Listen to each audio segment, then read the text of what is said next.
नमस्कार दोस्तों, जय Hind.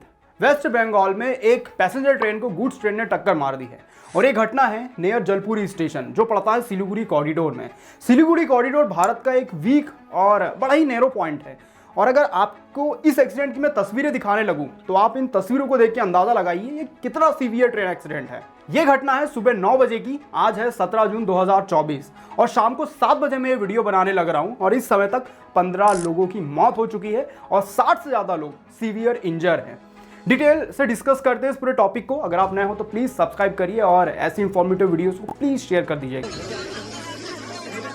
15 people, including 3 railway employees, have died and around 50 others have been injured after an express train was hit by a goods train.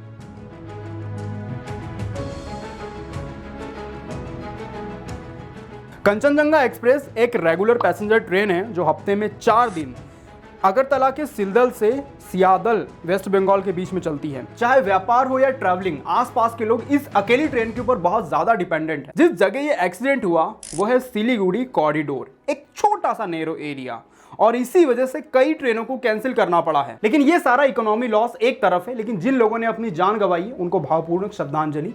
लेकिन आप समझने की कोशिश करिए, इन तस्वीरों को आप ध्यान से देखिए।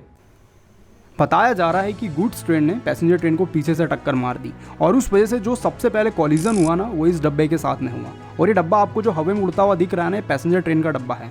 वो तो भगवान का भला हो कि पैसेंजर ट्रेन में सबसे पीछे में एक गुड्स का डब्बा था। अगर इसके जगह पैसेंजर डब्बा होता तो न जाने कितनी कैजुअलिटीज होती। आप सोच के देखो, पैसेंजर आगे वाले डब्बे में बैठे थे इसलिए इम्पैक्ट की इंटेंसिटी कम हो गई, नहीं तो उन लोगों की भी जाने जाती। आखिर इतना बड़ा एक्सीडेंट हो कैसे गया? अकॉर्डिंग टू जय वर्मा जो है चेयरमैन और सीईओ इंडियन रेलवे बोर्ड के, इन्होंने बताया कि एक सिग्नल फेलियर था। सिग्नल फेलियर, ये वर्ड याद रखिए आप। जो पिछले बार बड़ा हादसा भारत में हुआ था वो था कोरमंडल ट्रेन का टकरा जाना। 3 ट्रेनें आपस में भिड़ गई थी। इस समय भी जो कारण बताया जा रहा था वो सिग्नल फेलियर का बताया जा रहा था और इस समय भी यही सेम कारण बताया जा रहा है। गुड्स ट्रेन जो पैसेंजर ट्रेन से आके टकराई, उस गुड्स ट्रेन को आके रुक जाना चाहिए था, लेकिन सिग्नल फेलियर की वजह से गलत ट्रैक उसने चुना और जाके वो पैसेंजर ट्रेन से टकरा गई और इसी वजह से 15 लोगों की मौके पे मौत होगी और 60 से ज़्यादा लोग सीवियर इंजर हो जाते हैं। ऑब्वियसली ये ट्रेन पीछे से आके टकराई तो जो पैसेंजर ट्रेन का गार्ड था वो भी इस हादसे में बच नहीं सका।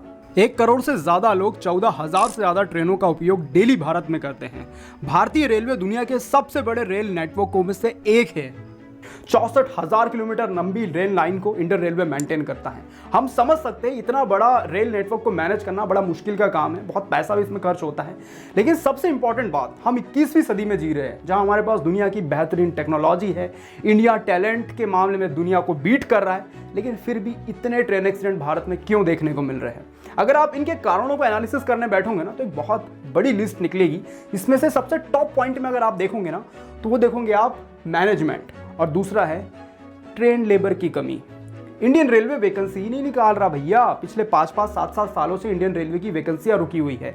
जो लोग इंडियन रेलवे में काम करने लग रहे हैं वो लोग भी भारी प्रेशर में काम कर रहे हैं। इसी वजह से सिग्नल फेलियर जैसे हालात होते हैं। मेरे भी बहुत सारे दोस्तों इंडियन रेलवे में काम करने लग रहे हैं, वो बताते हैं कि वर्क प्रेशर बहुत ज़्यादा है इंडियन रेलवे में इस समय पर। दोस्तों, सरकार से सवाल पूछना जरूरी है। ये पूछना जरूरी है कि भारत में 14,000 ट्रेनें चलने लग रही है। इन 14,000 ट्रेनों को बेहतर बनाना जरूरी है या फिर 50 से 100 नई वंदे भारत ट्रेन चलाना जरूरी है?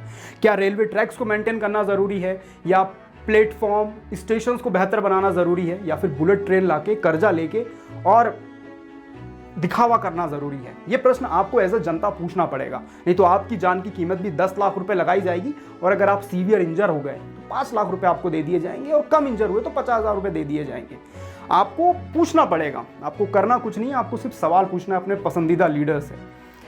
और अगर आपको कोरमंडल ट्रेन वाली वीडियो देखना है तो आप देख सकते हो, उसके ऊपर मैंने एक डिटेल वीडियो बनाया हुआ है। मैं उसको यहाँ पे आई बटन में डाल दे रहा हूँ, डिस्क्रिप्शन में भी उसकी लिंक में दे रहा हूँ।